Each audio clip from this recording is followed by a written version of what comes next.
Stereochemistry lecture number 12। अब हम आगे बात करें तो क्या होता है, ज्योमेट्रिकल आइसोमर की बात कर रहे हैं।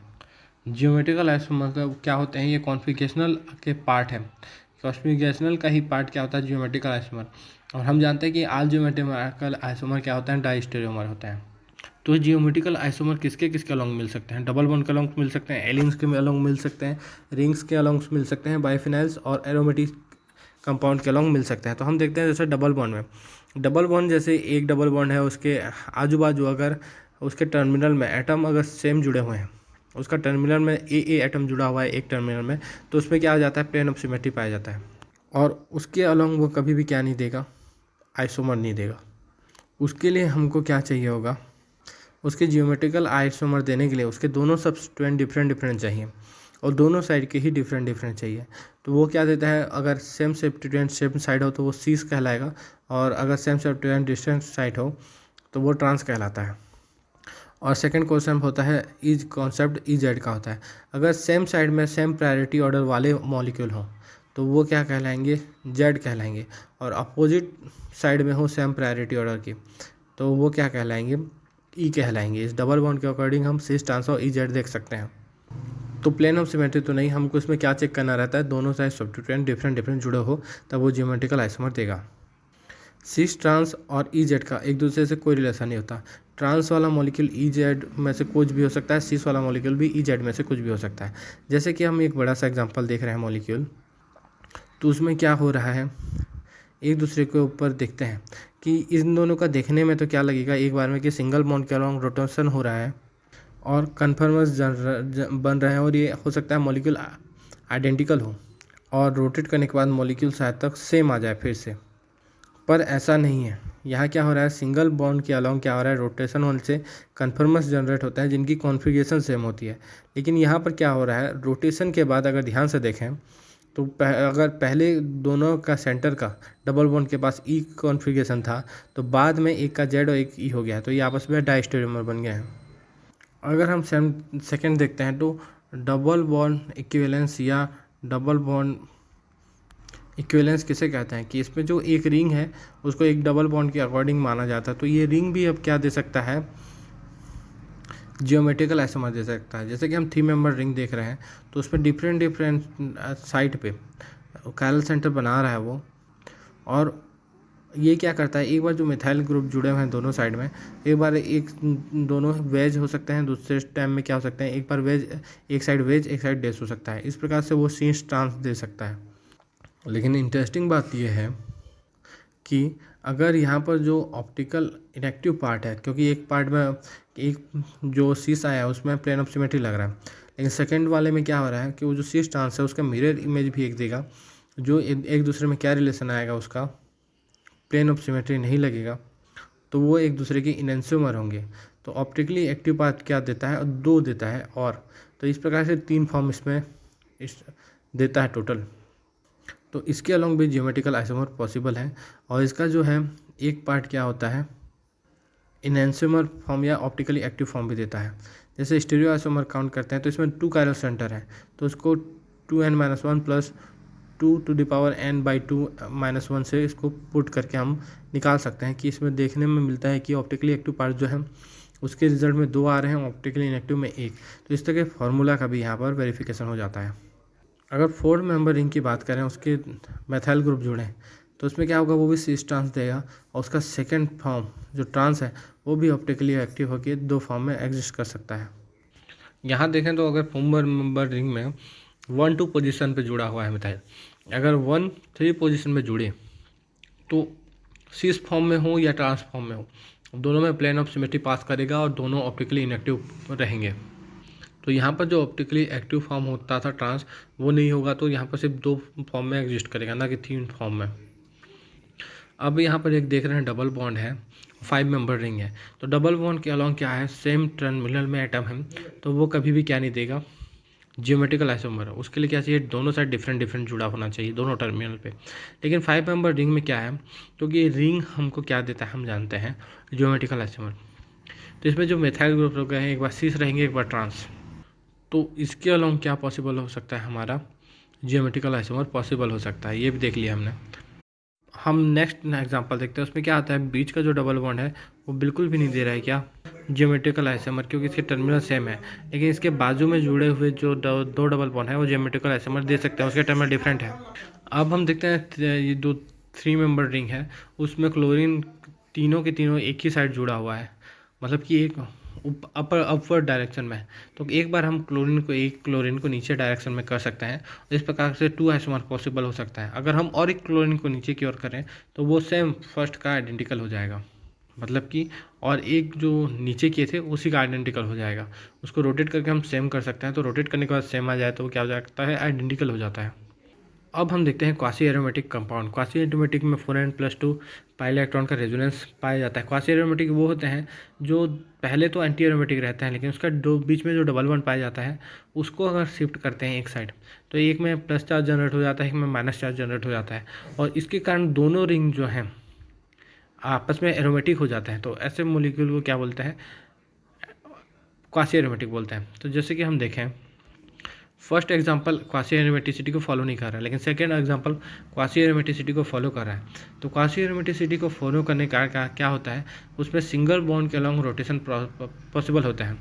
तो सिंगल बॉन्ड के अलॉन्ग रोटेशन पॉसिबल होने के कारण क्या होता है कि एक बार अगर एमी इधर है तो दूसरी बार उधर रहेगा, लेकिन इसमें इतना फास्ट रोटेशन रहता है कि वो आइडेंटिकल ही रहता है, वो तुरंत तुरंत फेज बदल करके उसके सिंगल बॉन्ड के फेवरेबल रहता है।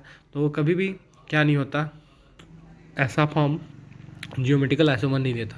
लेकिन जो डबल बॉन्ड है, जहाँ पर डबल बॉन्ड एग्जिस्ट करता है, जहाँ पर एनर्जी बैरियर हाई है, जहाँ पर डबल बॉन्ड एरोमेटिक बनाने में सक्षम नहीं होता है, अगर एरोमेटिक बनाने की कोशिश करेगा, एक रिंग एरोमेटिक एक एंटी एरोमेटिक होगा तो अनफेवरेबल रहेगा। इसके लिए वो क्या करेगा, क्योंकि एक रिंग जो एंटी एरोमेटिक बन रहा है तो वो क्या हाईली अनस्टेबल हो जाएगा, इसलिए वो ऐसा नहीं बनेगा। अगर दोनों एरोमेटिक बनते हैं तो ही बनता है, लेकिन इसमें डबल बॉन्ड के अलॉन्ग एनर्जी बैरियर हाई होगा, और अगर एक बार एमी इधर है वेज में और दोनों एक बार एक वेज में एक डैश में हो जाए तो क्या हो जाएगा, इसके अलॉन्ग ज्योमेट्रिकल आइसोमर पॉसिबल होता है। अगर हम एलियंस की बात करें तो हम जानते हैं एलियंस में क्या होता है, इवन डबल बॉन्ड होते हैं और ऑड डबल बॉन्ड होते हैं। तो इवन डबल बॉन्ड वाले तो क्या होते हैं कि उसके टर्मिनल परपेंडिकुलर रहते हैं तो वो RS देंगे, लेकिन जो ऑड डबल बॉन्ड है वो क्या दे सकते हैं, EZ और सिस ट्रांस दे सकते हैं, क्योंकि इनके टर्मिनल वैलेंसी जो होते हैं प्लेनर होते हैं। तो इसमें क्या होता है, अगर कॉन्फ़िगरेशन मतलब डिफरेंट टाइप के टर्मिनल में सब्स्टिट्यूएंट जुड़े हों तो उससे क्या होगा, ये EZ और सिस ट्रांस दिखा सकते हैं। अब अगर हम बाईफिनाइल्स की बात करें तो ट्राईफिनाइल्स की बात कर रहे हैं यहाँ पर हम। ट्राईफिनाइल्स में यहाँ पर एक एग्जांपल देख रहे हैं हम, क्योंकि बाईफिनाइल्स में क्या हो सकता है कि वो एक दूसरे के परपेंडिकुलर चले जाए और RS दिखाएं, और एक बाईफिनाइल्स में क्या होता है, सिंगल बॉन्ड के अगर फ्री रोटेशन पॉसिबल होता है, ट्रू एंड फ्री, तो उस समय तो वो क्या रहेंगे, हमेशा आइडेंटिकल हो जाते हैं। लेकिन यहाँ पर ट्राईफिनाइल्स आ गया, तो ट्राईफिनाइल्स में बीच में जो रिंग बना है वो हमेशा फर्स्ट एंड थर्ड के परपेंडिकुलर रहेगा, और फर्स्ट एंड थर्ड हमेशा प्लेनर में रहेंगे। तो इनमें अगर सब्स्टिट्यूएंट डिफरेंट जुड़े हों तो उसमें क्या है, EZ पॉसिबल होता है। जैसे कि हम एग्जांपल में देखा है, मेथाइल एक दूसरे के ट्रांस में जुड़ा है तो इसे ट्रांस स्ट्रक्चर दे रहा है। तो बीच के फेनाइल क्या कर रहा है, यहाँ पर डबल बॉन्ड का काम कर रहा है, जो एक दूसरे को प्लेनर रखने में मदद कर रहा है। एक तरीके से हम इस प्रकार से समझ सकते हैं। यहाँ पर हमारा कॉन्फ़िगरेशनल का पार्ट खत्म होता है। अब हम यहाँ पर से कन्फर्मेशनल का पार्ट स्टडी करते हैं। अगर सिंगल बॉन्ड के अलग रोटेशन हो तो हम उसे क्या कहते हैं, कन्फर्मेशनल या कन्फर्मर्स या रोटामर्स कहते हैं। और इस प्रकार के आइसोमेरिज्म को क्या कहते हैं, कन्फर्मेशनल आइसोमेरिज्म कहते हैं। तो सिंगल बॉन्ड के अगर रोटेशन हो तो कन्फर्मर्स जनरेट होता है। तो हम इथेन को देख रहे हैं, इथेन में क्या हो रहा है कि इसके फ्रंट और सेकेंड फॉर्म है। इथेन क्या हो रहा है, इथेन का अगर हम देखें कि न्यूमन पोजीशन में तो वो क्या होता है, पहले इक्लिप्स फॉर्म में रहता है। दूसरा जो फॉर्म होता है उसे हम क्या कहते हैं, गाउसियन फॉर्म कहते हैं। वो यहाँ पर तो नहीं है क्योंकि हाइड्रोजन सब तरफ सेम है। तो यहाँ पर जो जनरेट हो रहा है क्या होगा, स्टैगर्ड फॉर्म जनरेट होगा। अगर हम कहें कि इन दोनों में कौन ज़्यादा स्टेबल होगा, तो हम जानते हैं कि स्टैगर्ड स्टेबल होता है, लेकिन ऐसा क्यों, जो हाइड्रोजन है इक्लिप्स, उन दोनों के बीच तो कभी भी क्या नहीं हो सकता, स्टैंड नहीं हो सकता, उनमें स्टेरिक रिपल्सन नहीं हो सकता कि हाइड्रोजन एटम बहुत छोटे होते हैं, लेकिन इनके बॉन्ड की इलेक्ट्रॉन डेंसिटी आपस में रिपल करते हैं। तो इनको जो रिपल्सन होता है जिसके कारण इनका इंस्टेबिलिटी आता है, उसको क्या कहते हैं, टॉर्शनल स्ट्रेन कहते हैं। ये टॉर्शनल स्ट्रेन पहला रीज़न हो गया। लेकिन अगर हम देखें इस टॉर्शनल रीजन को हटाकर भी हम कुछ और क्या बता सकते हैं क्या? तो अगर हम स्टैगर्ड फॉर्म को देखें तो इसमें जो हाइड्रोजन नीचे गया है उसके ऊपर क्या होगा, उसका जो सिग्मा बॉन्ड के ऊपर उसका सिग्मा स्टार होगा, और ये हाइड्रोजन जो इसके बाजू में है कार्बन सेंटर, उसके पास सिग्मा बॉन्ड होगा। तो यहाँ सिग्मा टू सिग्मा स्टार क्या होता है, इलेक्ट्रॉन ट्रांसफ़र होता है, जिसके कारण ये क्या होता है, एक हाइपर कंजुगेशन जनरेट हो रहा है। यहाँ पर एस प्लस जनरेट होता है, डबल बॉन्ड जनरेट होता है, और यहाँ पर जहाँ पर सिग्मा स्टार जुड़ रहा है, सिग्मा स्टार में इलेक्ट्रॉन आ रहा है, वहाँ पर से हाइड्रोजन एक बाहर निकल जा रहा है। तो इस प्रकार से एक एच प्लस बनता है जहाँ से ये इलेक्ट्रॉन डोनेट कर रहा है, और जहाँ पर डबल इलेक्ट्रॉन जा रहा है सिग्मा स्टार में वहाँ पर H माइनस बनता है। इस प्रकार से यहाँ पर हाइपर कंजुगेशन पाया जाता है, इसलिए जो स्टैगर्ड फॉर्म है वो स्टेबल होता है। लेकिन अगर हम देखें कि इक्लिप्स फॉर्म में क्या होता है, हाइड्रोजन के सामने सिग्मा स्टार ना होकर हाइड्रोजन का बॉन्ड ही प्रेजेंट रहता है, इसलिए यहाँ पर कहीं पर भी ये पॉसिबल नहीं हो पाता है हाइपर कंजुगेशन। तो यहाँ पर क्या करते हैं, सिग्मा और सिग्मा स्टार जो है आपस में इंटरेक्शन करते हैं और बॉन्डिंग मॉलिक्यूलर ऑर्बिटल और anti bonding molecular orbital form करते हैं। तो ये फॉर्म करने के कारण क्या होता है, इनमें जो इलेक्ट्रॉन प्रेजेंट है सिग्मा में वो BMO में आ जाता है, मतलब अपनी एनर्जी लॉस करके वो नीचे की ओर आ रहा है। तो एनर्जी डिक्रीज होने से क्या होता है, मॉलिक्यूलर फॉर्म हम जान रहे हैं कि वो स्टेबल होता है, तो इसलिए यहाँ पर क्या हो रहा है, यहाँ पर ज़्यादा स्टेबल हो रहा है। अब एक हम कॉन्सेप्ट देखते हैं डायहेड्रल एंगल का। जैसे समझ लेते हैं फ्रंट कार्बन सेंटर और बैक कार्बन सेंटर है, उनमें से 2 हाइड्रोजन ऊपर की ओर निकले हैं। तो इन हाइड्रोजन जो हैं, इन 2 कार्बन सेंटर से जुड़े हुए हैं, उन हाइड्रोजनों के बीच जो बॉन्ड एंगल बन रहा है, मतलब कि H1 C1 C2 और H2 के बीच जो बॉन्ड एंगल बन रहा है वही क्या कहलाता है, डायहेड्रल एंगल कहलाता है। जैसे कि हम स्टैगर्ड फॉर्म में देख पा रहे हैं कि वो 60 डिग्री का डायहेड्रल एंगल फॉर्म कर रहे हैं। अगर ऐसा ही 120 180 का भी हो सकता है, कुछ भी ऐसा डायहेड्रल एंगल जितना का बने उतना का आ सकता है। तो पहला हो गया टॉर्शनल स्ट्रेन, दूसरा हाइपर कंजुगेशन। यहाँ पर ये क्या सैचुरेटेड मॉलिक्यूल क्या दिखा रहा है, हाइपर कंजुगेशन, जिसका हम नॉर्मली स्टडी नहीं करते हैं, लेकिन ऐसा हो सकता है, ऐसा पॉसिबल है।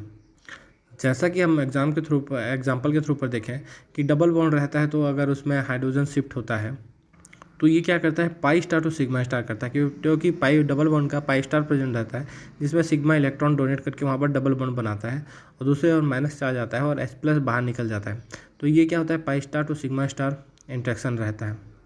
लेकिन सेकेंड केस में क्या हो रहा है, यहाँ पर सिग्मा स्टार है और जो सिग्मा है वो आपस में इंटरेक्ट कर रहे हैं, और इनमें जो इलेक्ट्रॉन ट्रांसफ़र हो रहा है वो भी एक हाइपर कंजुगेशन है। यहाँ पर भी H प्लस बन रहा है, लेकिन ये ऊपर वाला अनसेचुरेटेड का हाइपर कंजुगेशन था, यहाँ पर सेचुरेटेड मॉलिक्यूल का था।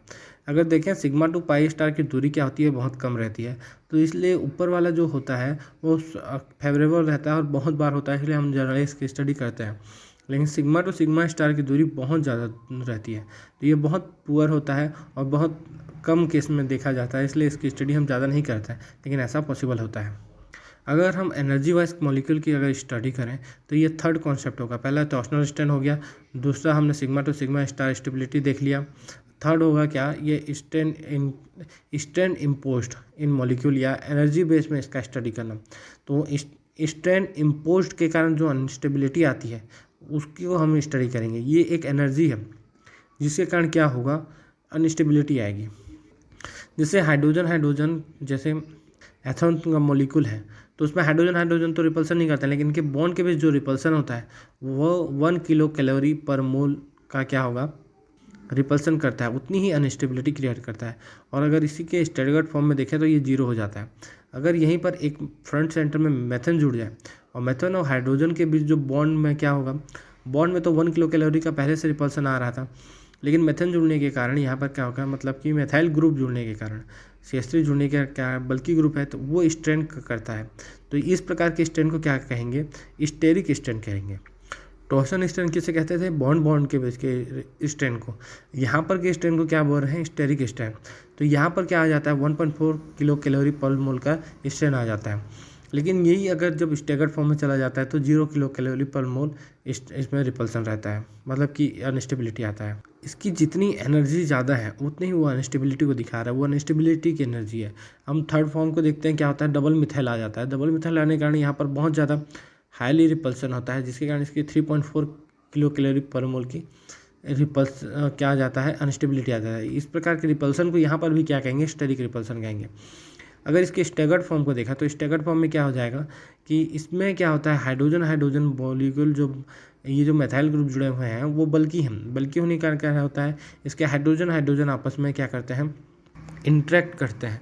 और इस प्रकार के फॉर्म को क्या कहते हैं, जो मॉलिक्यूल स्टैगर्ड गए रहते हैं, जो मेथाइल ग्रुप, इस प्रकार के फॉर्म को हम गाउचे फॉर्म कहते हैं। तो इसलिए ये क्या हो गया, ब्यूटेन हो गया, 4 कार्बन हो गया, तो ये ब्यूटेन गाउचे इंट्रैक्शन कहलाता है। तो इसमें 0.9 किलो कैलोरी पर मोल का क्या होता है, अनस्टेबिलिटी आता है। अगर हम नेक्स्ट देखें कि अगर स्टैगर्ड में चले जाएं, ये मेथाइल ग्रुप जो गाउचे से स्टैगर्ड में चले जाएं, तो क्या होगा, इनमें 0 किलो कैलोरी एंटी फॉर्म में आने के बाद 0 किलो कैलोरी पर मोल का अनस्टेबिलिटी रहेगा। जैसे कि हम समझ रहे थे कि ये क्या है, हमने जहाँ भी देखा, जैसे एथेन में भी देखे तो हमने एक ही बॉन्ड का निकाला था, ऐसे एथेन में 3 बॉन्ड है, तो 3 बॉन्ड का 3 किलो कैलोरी पर मोल आएगा इसका। वैसे सब के लिए हमको निकाल सकते हैं, इतनी एनर्जी हर एक बॉन्ड के लिए हम डिसाइड कर सकते हैं, सब मॉलिक्यूल में हमने एक एक बॉन्ड के लिए ही स्टडी किया है अभी। तो इस प्रकार से हम क्या देख सकते हैं कि हम थर्मोडायनेमिक्स में जानते हैं del G equal to -RT के इक्विलिब्रियम हम जानते हैं।